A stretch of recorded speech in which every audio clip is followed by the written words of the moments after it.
You're tuned in to Just One Hot Mom with host Nanika Ansari. Get ready.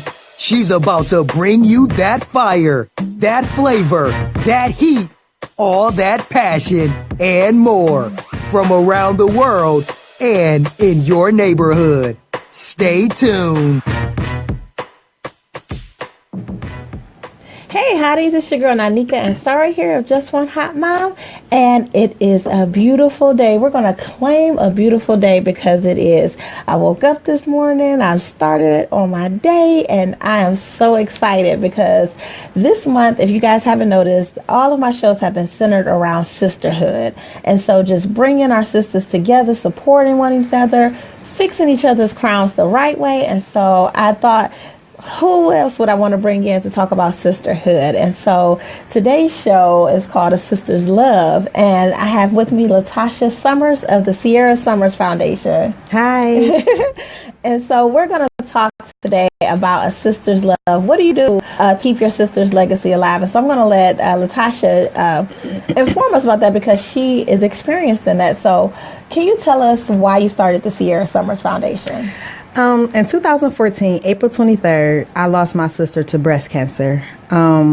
She was 28 years old when she passed away, and we had discussed a lot of things when we were younger about what we were going to do. Mm-hmm. And I felt like I needed to continue to carry out those things that we discussed that we're going to do. So I also wanted to keep her name alive within it because it's not about me at the end of the day. It's not about me, and it's not for self-glory. And I wanted to make sure that I kept her name alive and let everybody know that Cierra Summers is who we're remembering. Whenever I do it in any event or anything, I want everybody to know that Cierra Summers is who I'm doing it for, and she's who I'm keeping alive because those were things that we were supposed to do together.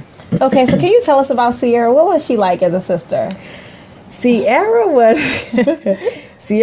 the wild one, and I was the calm one. So she was the one who would be in all type of arguments, fights, everything. Every fight pretty much that I've had because of her. So she was like the one, like the more outgoing one. I was the calm, reserved one who stayed back, who wasn't really into being very social. She was more social than I was.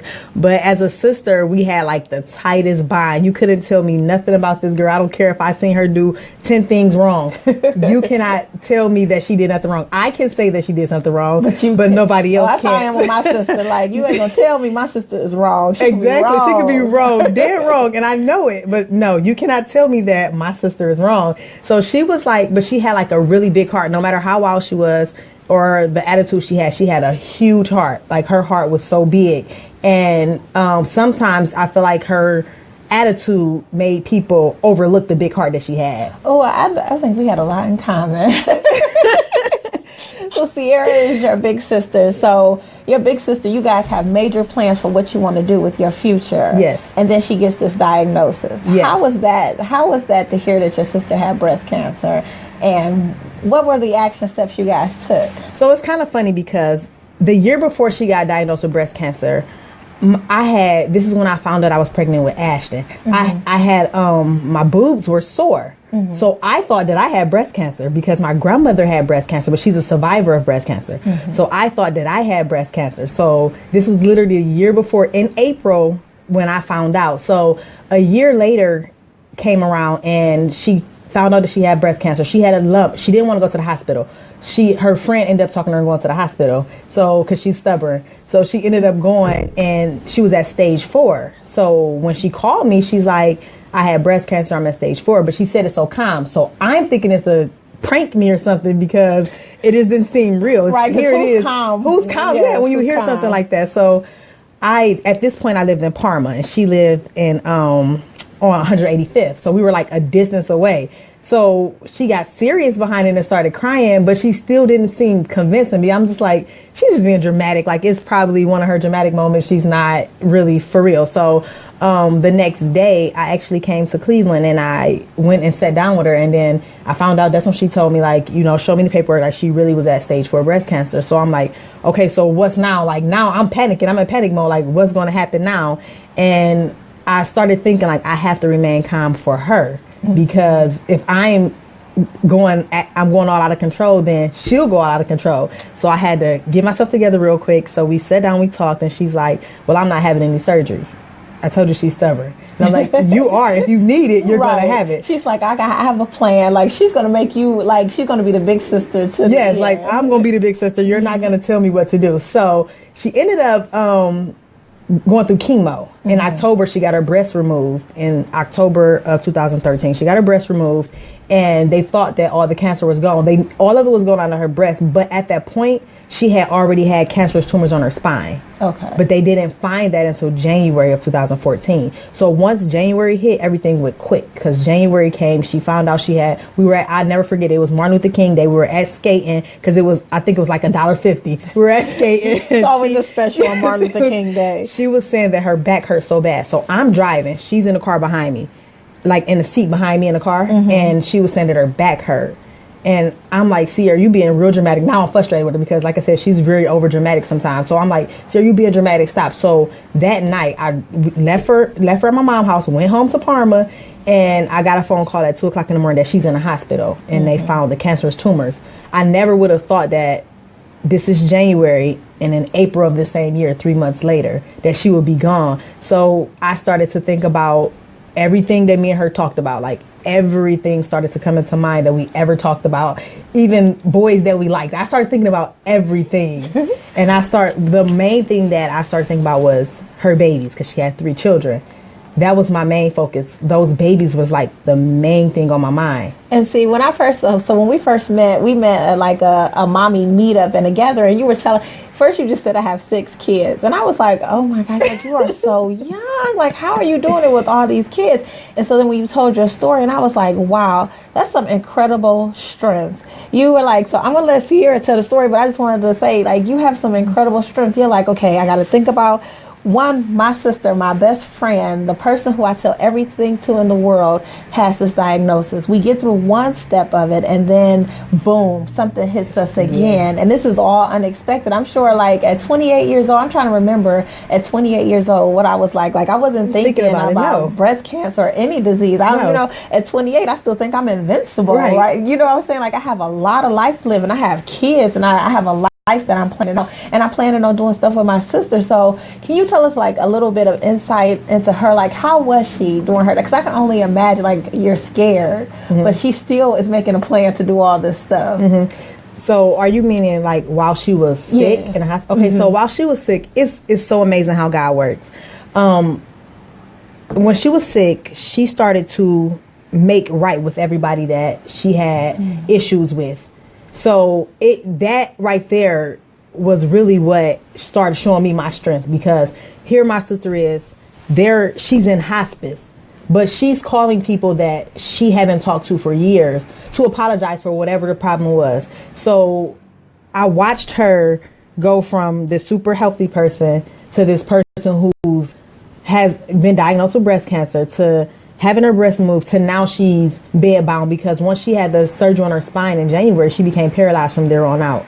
So she was just like in high spirits. In the hospital, she was in high spirits. Like, it just seemed so unreal, because she knew that she was going to pass away, but she stayed in high spirits at the whole time. She didn't stop paying her tithes. She would call First Lady to come and get her tithes. She did not stop paying her offering. She's still in the hospital, still making sure that she did everything, because she made sure, like, she making sure that she was going to heaven and that she was doing everything the right way in her last days. It was so, like, her 2 days before she passed away, this was probably the most visitors I've ever seen of her in my life with her. Like, she has so many people, and I'm like, I didn't even know y'all were cool. Y'all friends now? I don't even know you. Wait, where did you come from? But she had the most visitors because before she passed away, she wanted to make sure she made right with everybody before she went on. And see, and I think that's an amazing gift. Like, she left so many gifts behind.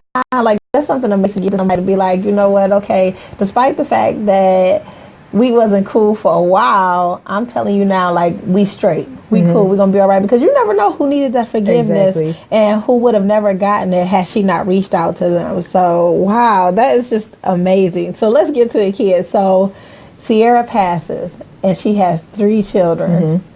what do you do with these 3 children? So I'm telling y'all, like, this is so amazing to me. So when you were telling me the story, I'm like, wow. Like, I'm nervous about just having my own 3 kids. So you had 2 kids. I had 2 at the time. So you had 2 kids. I had 2 at the time, and when she got sick, is when I lived in Parma. So I would drive the kids to school in Cleveland on the east side, and I worked on the west side. So I would drive. It was like a back and forth thing to make sure that they got to school. When she actually passed away, so it was like family wanted the children to be one place, but I know where God wanted them to be. Oh, okay. So family wanted them one place, but it's not about what man wants. It's about what's best for those kids and what God wants. Mm-hmm. So my sister and I, we discussed different family plans because, like I said, she knew that she was going to pass. She was on hospice. Mm-hmm. So we knew she knew it, but I had to actually fight for these kids. I was not letting them go with nobody but me. I had 2 kids of my own at the time. Now here I am with 5 kids. And then I found out I'm pregnant a couple of months after she passes away. So now it's this is about to be 6 children. And at first, my mind was all over the place, 6 children, and then to find out I was having another boy because it's 6 boys. 6 boys, y'all. Yes, it's not no little girls. 6 boys, no girls. So I was hoping that I would have a daughter, but of course it was not. And I kind of knew that I wasn't going to have a daughter because when I spoke in 2013, I got prophesied that I was going to have another son, and then I'll have my daughter when I'm married. I got prophesied that, and I didn't think about that. I'm just looking no, this is not about to happen. I'm not having no more boys. I just gained 3 little boys. I just gained 3 more. You telling me I'm about to have another one? Yes, and I ended up having the 3 boys. So what happened was they were with me, then they were with my mom, but they needed to be with me. They needed to be with me. Nothing against my mom, but they needed to be with me, and I know that they would have the best lifestyle and everything when they were with me. I wasn't receiving any income or anything for my sister children until 2017. My sister passed in 2014. I wasn't receiving anything for them. I took care of them out of my heart because I remember when me and my sister had a promise. We have a promise ring, and I still have that ring from 2012 that we made to always be sisters and always have each other back. So every time I look at that ring, I think about what that promise that I made to her to always have her back, it included her children. Because if I have her back, I have to have her babies back as well because they are a part of her. And see, that's why I told y'all the name of the show is A Sister's Love, because honestly, you know what, sometimes I think we forget. Sometimes it's not your responsibility. Let somebody else take it on. And so you've lost your best friend. And so now, but you're taking on other responsibilities and you're actually going through what the plan that you guys have talked about. This was a long time coming. And I'm so glad you said it because I think often enough we don't talk about the plans that we have for our future if something else to happen to us. Right. I think I probably freak people out because I do have a plan in place. I purposely ask people to be in my kids' life because if something happens to me, I want you to be able to tell the stories about them, encourage them. Your mother would be happy if you did this.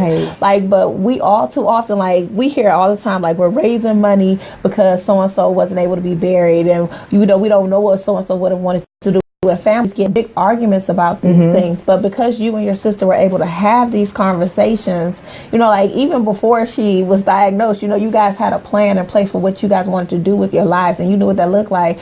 I think it took nothing for you to be these my kids and stuff. And so I think all too often, though, in our community, we don't talk about it, and so then we don't know, so kids get put in the system. And I remember you and I having this conversation, and you were like, my nephews are not going in the system. It was no way, shape, or form. I don't care. When I first got them, I lived in a 2-bedroom with 5 children, 2 bedrooms. And then we ended up getting, we moved to the 4-bedroom next. But then it had plumbing issues. I knew I wasn't supposed to be in Cleveland. Nothing against Cleveland, but I knew that I wasn't supposed. I moved from Parma to Cleveland. And every house that I lived in Cleveland, I had an issue with. And it wasn't until, we're in Kent now. We're not in Cleveland anymore. We're in Kent. The kids are amazing. Great grades. And when I tell y'all, when we were in Cleveland, man, I was getting, now mind you, me, an educator at school, trying to teach my babies, and I'm getting a call every day about my nephews they did this, they did that, they did this. But I promise you, since we've been in Kent, this is their first school year in Kent, they have not been suspended. they have not made lower than a C on their report cards, that is not common for them to make A's and B's. That's not common for them. And for them to want to go to school, they want to go to school now. They're active in sports and everything like that. I knew that I wasn't supposed to be in Cleveland, but I was just like, ooh, the rent is so cheap in Cleveland. Like, it's just those type of things. And I was just like, let me just stay here for a little bit. But then again, I think it's you stepping out on faith and saying like, hey, I'm going to do this because this is what my sister would have wanted. And then, you know, being presented with these opportunities to be like, okay, take them away from here, raise them in an environment that she would want you to have raised them in. So I was like, when I was listening to the story, I'm like, this is amazing. Because I honestly don't know how many people would have been willing to take on extra kids. Like, I already have kids of my own. Now, these are more mouths to feed. And so, you know, kudos. Like, I don't even know. I want to give her a hug, y'all, because I'm like, I told her, I was like, I got 2 nieces. So I have 3 nieces and 1 nephew. And I'm like, ugh. Like, when they come visit, I get a little nervous. But you know, like, I love kids, though. But you're a teacher. And and I love kids. And, like, that's not even it. Like, I took on those 3 plus my children. Plus, I had a foster daughter. So yeah, wait, we didn't even get to the foster daughter party yet, because I'm like, for her to have taken on another, because I was like, when I met you, you had a little girl with you, so I'm like, well, you got these boys, like, what happened to the little girl? What made you take it a step further and get this foster daughter? So you really love kids. I love children so much. That's my passion. She was about to get taken away from her mom, and I'm not big on a system, and especially with a little girl, it's just, she's so precious, and I don't want her innocence to be taken away. So I think a lot of stuff about the system because I watch a lot of Lifetime. We all do. We all do. It's okay. Nothing against Lifetime, but you know, if you watch it, you're going to be stuck in there for like a couple hours. You definitely. And everybody's a suspect after you watch Lifetime. After you watch it, I'm like, oh, he looks kind of crazy. Like, I even start thinking my next door neighbor now, like Lifetime for him. But no, so with her, she was about to get taken away from her mom. So social services was contacting the school, and she was going to the school that I worked at. She was in kindergarten though, and I was teaching 2nd grade. So no, I was teaching 1st grade when I first got her, and then I moved up to 2nd grade. But she was in kindergarten, and they were about to take her away. So I contacted the social worker, and I was like, is there any way that I can get her? And I contacted mom. I talked to mom, and mom was just kind of like surprised because somebody from the school is trying to get her daughter. Like, she was just kind of surprised. She was thankful, but like, she came to me, she had nothing, and I just love that little girl, like, because I love children, and I always want what's best for children. I prayed, and I'm like, Lord Jesus, if this is the right decision for me, please give me a sign. And that lady called me the next day and was like, hi, Miss Summers, how are you? I'm like, I'm fine. She was like, well, we wanted to know if we can place her in your care. And so we had to do, like, you know, all the paperwork and stuff like that, and mom had to sign it. But she's back with mom now, and she's actually doing better now. See, I love the story of victory, because it's not like you wanted to take her and keep her. You just wanted to make sure that she didn't have to go on the system and experience have that experience in her life. So I don't know how many teachers are out there. Honestly, like, you are just amazing. Like, how many teachers are out there like, let me take you home?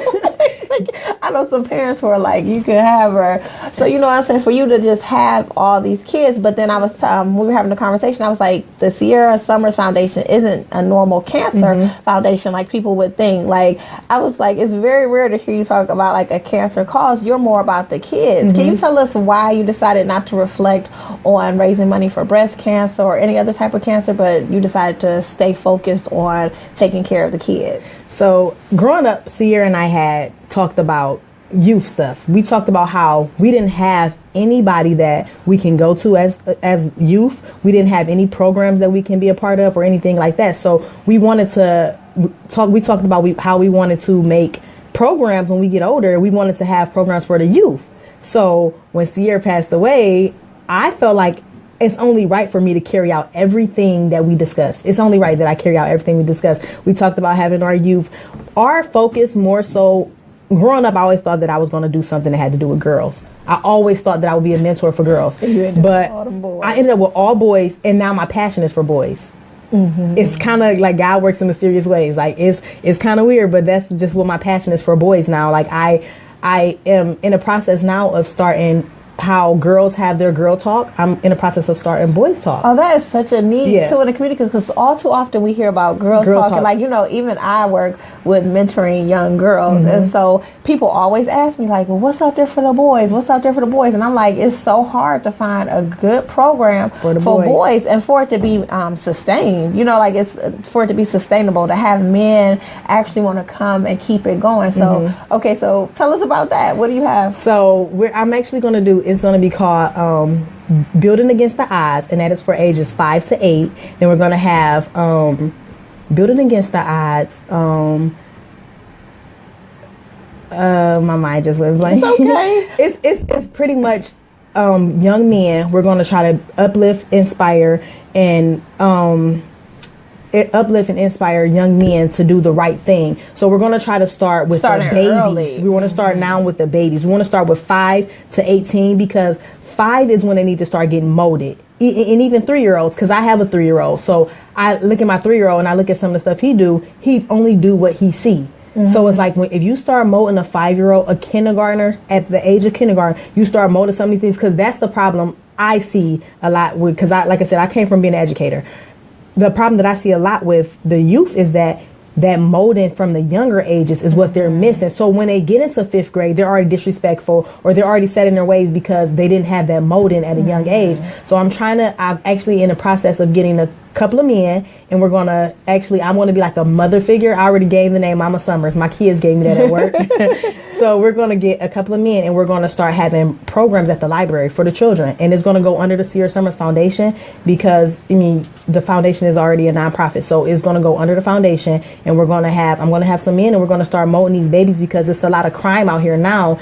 And it's sad because children are scared to walk to the store. Children are scared to play outside. And to interact with other children. They're even scared to say hi to another child. It shouldn't even be like that. They should actually be more, they should be able to walk to the store without fearing for their life. It should be more protection out there. It should be safer for our children out there. And I feel like if we start molding these young men at a young age, we won't have to worry about a lot of stuff that's going on in the society.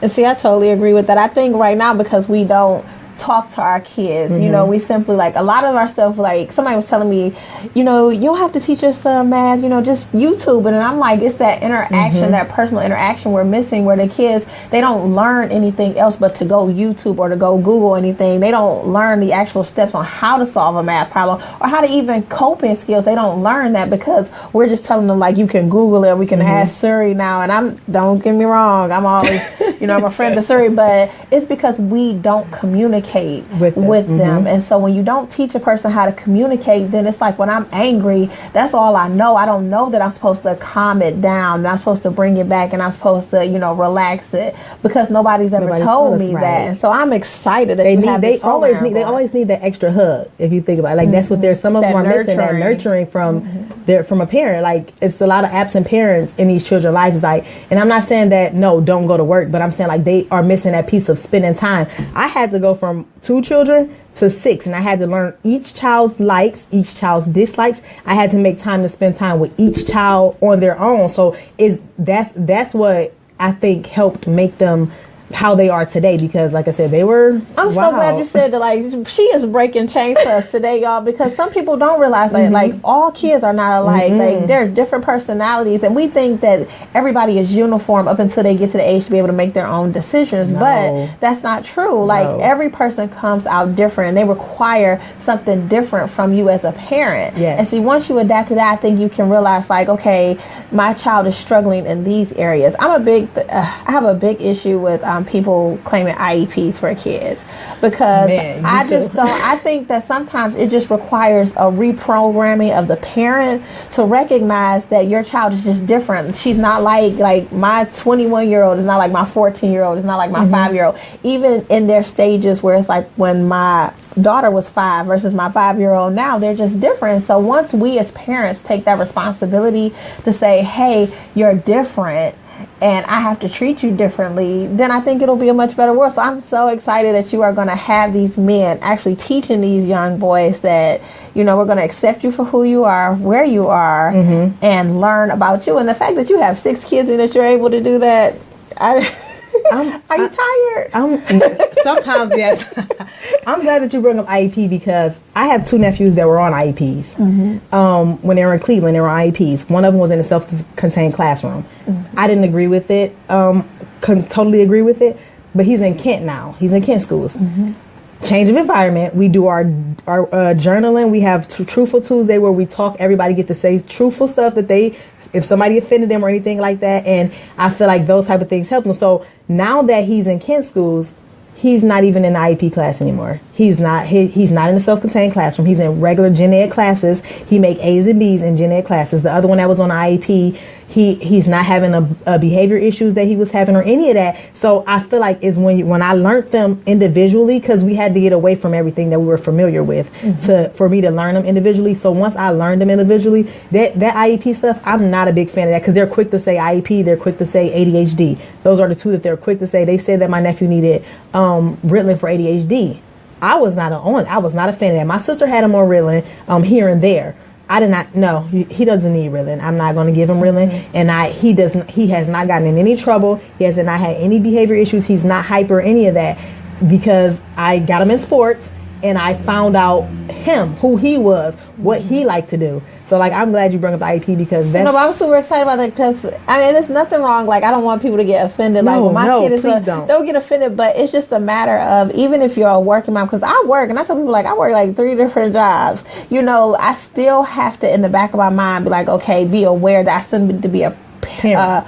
Present parent, not just in name, but I have to actually be active. So for you to say, you know, like, I'm gonna have my kids and take on all these other kids too, and like you're even taking on more kids through the foundation, because I looked everywhere. Let me tell you, I tell people, when I tell you you're gonna be a guest on the show, like, I kind of stalk you a little bit. And so I was like, okay, it's not a cancer foundation, it really is about the kids. And that's because your sister had a passion for kids, and so to have her legacy here's the thing. I think sometimes when you get a cancer diagnosis, that's just it. That's just the diagnosis. And so we become all about cancer. And you took it a step further. It was like, we're not going to let cancer have the final say. We're going to say, what was her dream? What she would have done if she was still here? Like, cancer wouldn't have been her ending. Right. You know what I'm saying? It may have been the beginning to the fruitation, because you and I talked about this, of what you stepping up to the plate and needing to come forward and make sure that these things happen. So...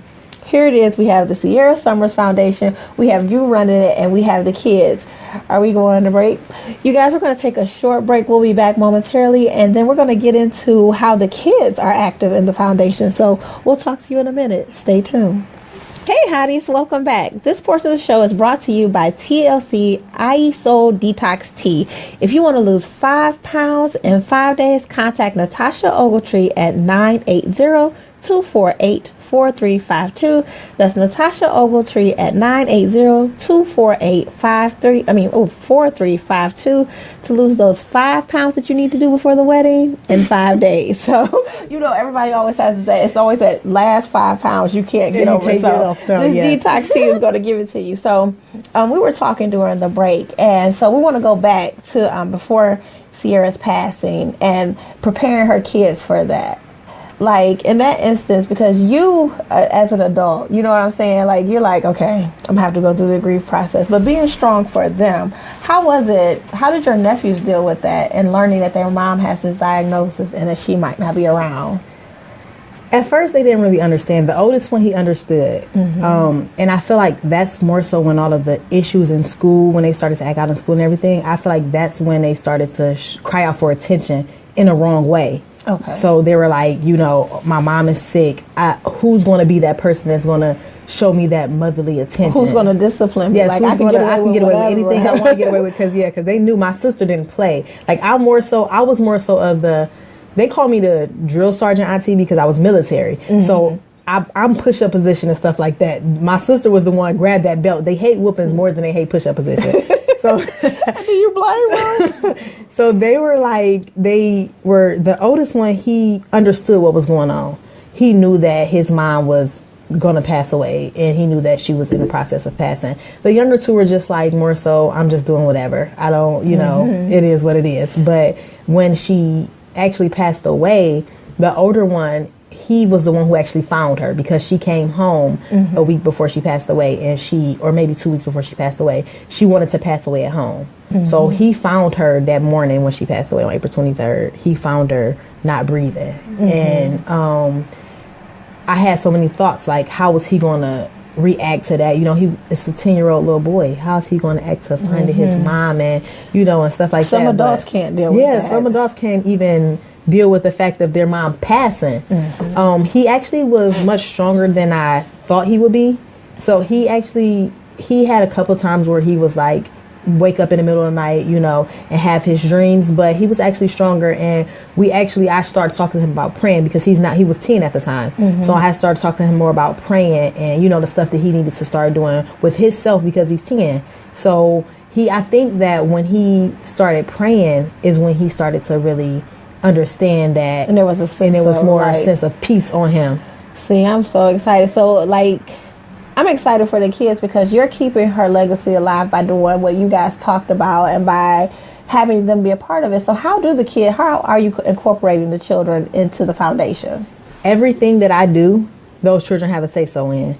They do. If anything that any event I've ever given, the children have a say-so in what we're going to do, how we're going to do it. How do you think we should do it? Do you think we should get new t-shirts? Do you think we should have the same? Like, they have a say-so in every event that I do. They're there with me by my side every event. When I pass out food, they're there. When I have a book bag giveaway, they're there. They actually even just started their own foundation called Brothers of Love 6, because they want to start uplifting other youth, and they feel that with youth can connect with youth better. And this is their own doing. This is not me saying y'all need to do this. This is them saying we want to do this. And so they came up with their own Brothers of Love 6, because it's 6 boys and they're all brothers. Well, they're brothers now.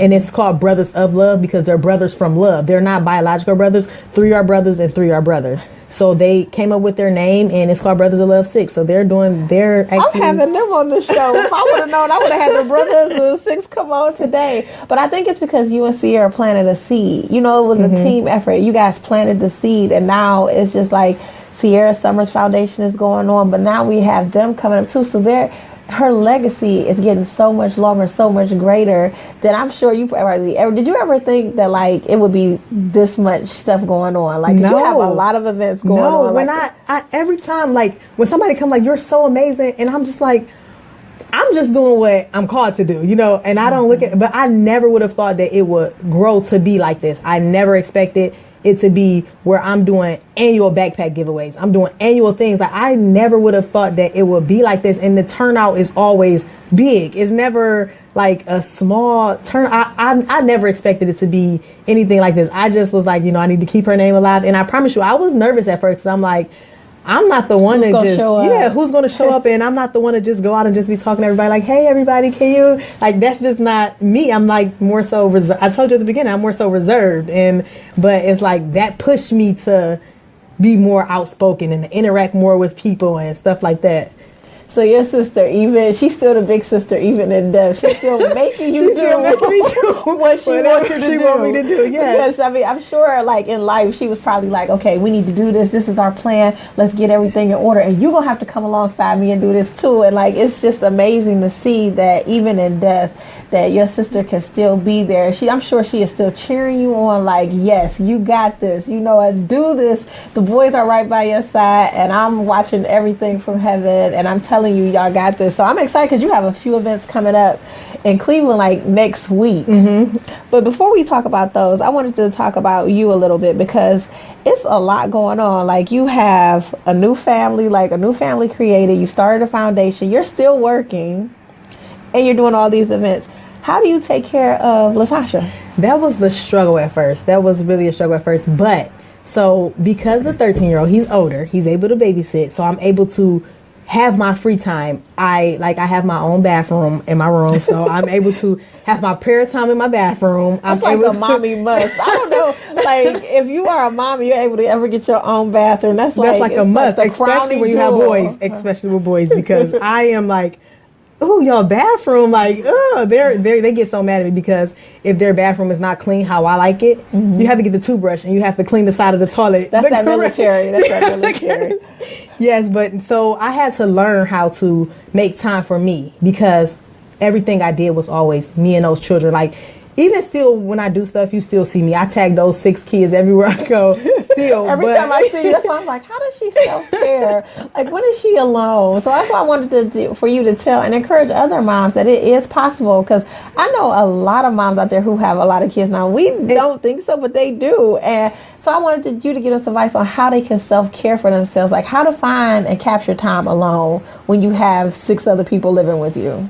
When the children are asleep, I get my time when they're asleep. I get my time when we have a journal time where we have to write journal I don't write in the journals. They write in the journals because they're journaling to me. So I read their journals.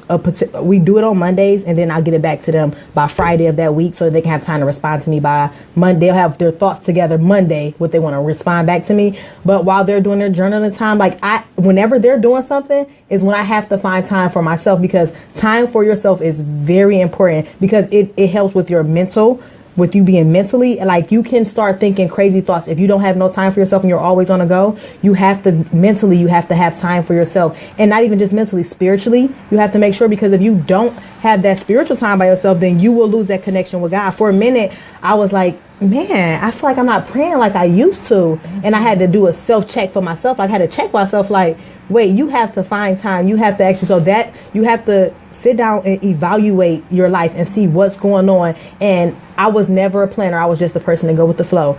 But now I have to plan. I bet you planned it I have down. to plan. I have to write down everything that we're going to do, because you have to find time. That's how I find time for myself. When I have organization with everything that's going on and is written down, that's when I find time for Tasha. And see, people think that at first I was not like that. Like, I think, like, so we're the opposite, so LaTasha is also friends with my sister. She considers my sister now her big sister, and I'm the biggest sister.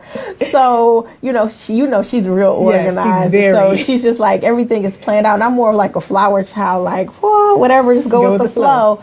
But you're right. In order for me, what I found out, I was missing my free time, like to do stuff. Like, I was always busy, always on the go. So then when I started doing my calendar, and I take a screenshot of my calendar and post it every week so that people can see, like, I'm really trying to stay on track. So I'm going to hold you accountable too, to make sure that you are getting in your free time, your me time, just to be Tasha and do that. Now, do you ever feel like, okay, what is it like dating with 6 kids? That's so interesting.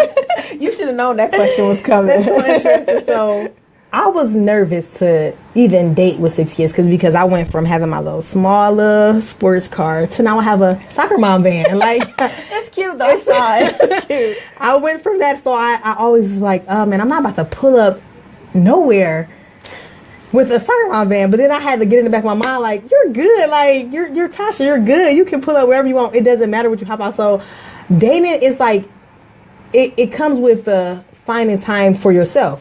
And if I don't find time for myself, I will not be able to have time to date, because I won't be there mentally. So I have a little friend. I do. Y'all see that giggle? Y'all hear it? Okay. Tell us about the little friend. Y'all that's watching, I'm sorry that y'all had to find out like this, but I do. I have a little friend, and I feel like he keeps me on my toes, and he encouraged me to keep on going, because it is times where I feel like, man, I cannot do this. This foundation is so much, like, I can't do this. But he keep me on my toes. He encouraged me, and he uplift me and tell me that I can do it. And he accept the fact that I am a mom of 6 children. And he's like, that doesn't make you as a person because you're a mom of 6 kids. That can't make a person say, oh, I will not date her. He's like, because you're a great mom at that. He was like, I would love for you to be my kid's stepmom. But see, I'm so glad you said that, because oftentimes we as mom gets it stuck in our head that, okay, I have too many kids, no one's going to be involved with me. Because we hear from some men that, ooh, I don't want to date her. But there is somebody out there for everybody. Yes, ladies, I'm telling you, there's somebody out there, and he will accept every last child that you have. Everyone. So I'm so happy that you're dating. Yes. Look at your life, girl. Go ahead. So you're dating. And so, but you're working in the community, so we're going to go back to that, because I ain't going to get too involved in your personal life. We'll wait till we get off the air for that one. So, how can we as a community support you? What can we do? Because you have, I don't want to say like it's a kickball. Kickball is coming up next week. It's called Kickball for a Change, and it's where we're going to go into 3 of the urban communities. We're going to go into Garden Valley. See, so all of these are in Cleveland, Ohio. Yes, they're all in Cleveland, Ohio. I'm sorry. They're all in Cleveland, Ohio. I'm a big person of going where everybody's scared to go. I don't know. God gave me that strength, and there's no fear. I like to go where people are scared to go. People don't. Usually, you don't really hear about stuff happening in Garden Valley. You don't usually hear about stuff happening in Arbor Park. You don't usually hear about stuff happening in where's the other one at? I know, I can't remember the other location. King Kennedy. Yep. So people are like, you're going there, you're going to do it there. So last year, people had me so discouraged, but it actually turned out great last year. But so this year, we're going to do second year there. We're going to do our second year at those three. Wednesday, we're going to be in Garden Valley. Then Wednesday, we're going to be in Garden Valley. Thursday, we're going to be in King Kennedy. Friday, we're going to be in Case. It's going to be Case and Arbor Park mixed together because they're right there with each other. And so what we're going to do is we're going to have a kickball. We're going to do a kickball game. We're going to have a sack race. We're going to have an egg spoon on the egg where you got to walk down with the egg on the spoon. And we're going to do a partner game where your leg is tied to your partner and you have to get to the other end. You have to take it off and switch it onto the other set of partners, and you got to come back down. That's a lot of work, y'all. So yeah, I might just come and watch. But yes, this is going to happen next week during spring break, because oftentimes during those breaks is when kids are able to get into stuff, and that's when they're in a lot of trouble. They get to do stuff because they have a lot of free time from school. So I'm going to go to the communities and. You gotta give you like a major shout out, because I know it's some parents who won't even have a cute ball game in their backyard, let alone go into a neighborhood that's not considered favorable. You know what I'm saying, to its own community, for you to come outside of that community to come in there and do something for the kids. There's an amazing feat, and it's all because of the legacy of your sister. Like, this is where she would have went if she was here, and I'm sure she was brave. She sounded like she was one tough cookie. Trust me. She can just her talking to have you intimidated, like, whoa, I'm just playing with you. So what else? So how can we as a community support you? Can we come out? Is there a place for us to donate? Like, what do you need from us as a community to keep Cierra's legacy alive? So I do have the Cash App, and it's under CS Foundation. Okay. It's the $CS Foundation. I also have PayPal, and that's the Cierra Summers Foundation at gmail.com. Okay. I also, you can also contact me through the Cierra Summers Foundation phone number, or you can contact me through the Cierra Summers Foundation email. I'm always in Cleveland, like always. Even though I live in Kent, I still come to Cleveland to do everything in Cleveland, because that's where my sister and I discussed where we were going to do everything at. Okay. So, and then like support, just come out to support the babies. Like, the kids actually, when they see people supporting them, they get excited, and that's when they feel like they can do anything, because they have that support out there. Like, that's pretty much. What's the PayPal again? She said the PayPal is the Cierra Summers Foundation at gmail.com. Cool.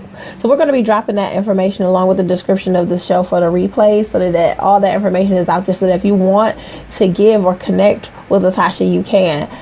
Okay, so as far as that is concerned, that's how we can give to them as a community. How can we connect with you and the boys? Because I'm sure people want to know what's going on in their lives. Like, so I follow you on Instagram. You want to drop that information for us so that we can see how they're growing and maturing? Because even little Aiden, which is your youngest son, like, I've watched him grow from a baby. Because when I met you guys, he was a baby. Right, and so can we follow you guys there just to see how the kids are doing? Yes, we have the Brothers of Love 6. This is their Instagram name, the Brothers of Love 6.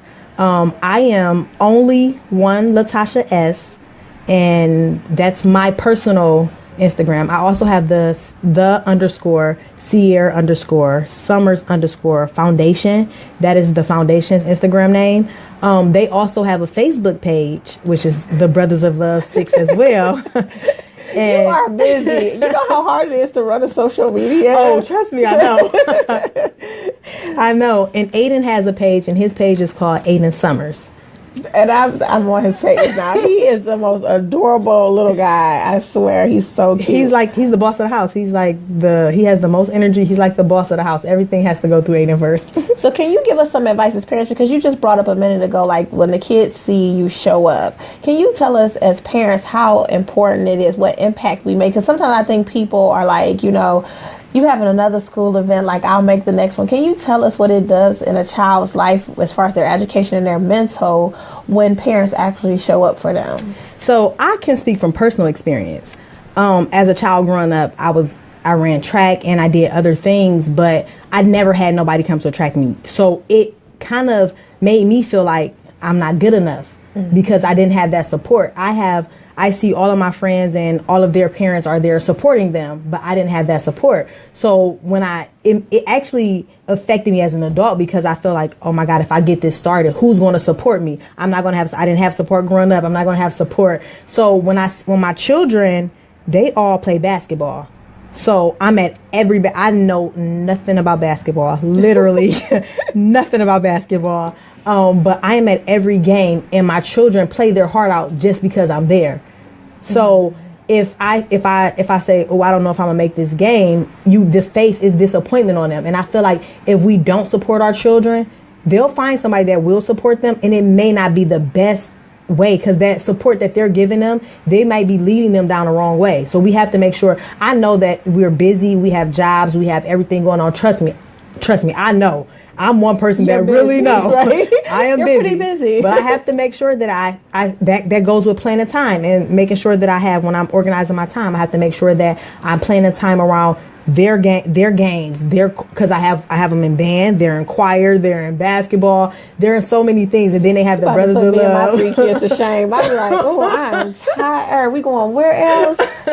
Like, yeah. So I'm telling you, if you have to support your children, because if you don't, not only will it affect them, they will also grow resentment towards you. Because I have resentment towards my whole family, not even just one person. Everybody, like somebody could have came. I had resentment towards them because nobody showed up, and I felt like at times I feel like I can do this, but I'm not going to do it my hardest because who's going to watch me on? Yeah, who's watching me? Who's cheering me on? And see, that's why I want people to remember it's important to get a village around you that can support you. So even when you don't show up, it almost feels like I always tell people like, when I can't show up, I know it's going to be somebody there cheering my kid on so that my kid feels like I was there. And I'm known for telling people like, turn the camera around so I can see what's going on. Like, because working in so many areas and doing so many different things, you can't be everywhere. You can't be everything to everybody, but I feel like when you connect with a village of people who understand what you're trying to do with your children, that they're willing to help you and be like, okay, like, I don't want to be at your child's recital who can't even play the piano, but I'm going to go because I'm a part of your village. And so it's important that we make sure that we connect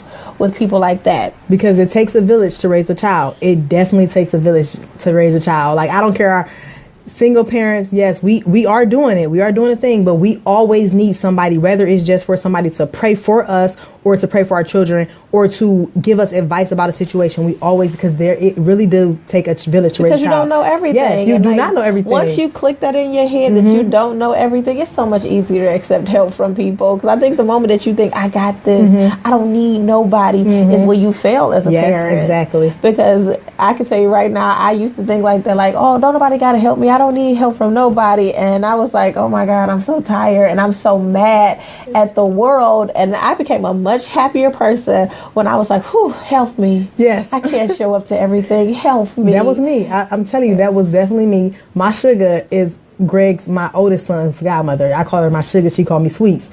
And she's actually 15 years older than me, but she was like active in my life when I became a teenager, and I was at that age where I was like, man, I don't have nobody but Cierra. Like, that's how I was feeling. She actually came and started to like show love to me and stuff like that, and pour into me, like spiritually. She started supporting me because she saw stuff in me that I didn't see in myself, and she. No, like, I would call her because I had that. I'll tell you, I used to be a mom that was like, I don't need nobody to tell me how to raise my child. But then when I got to that point where I'm like, you don't know it all. You do need somebody. She know I was calling her phone all the time. She was getting 50 million text messages a day.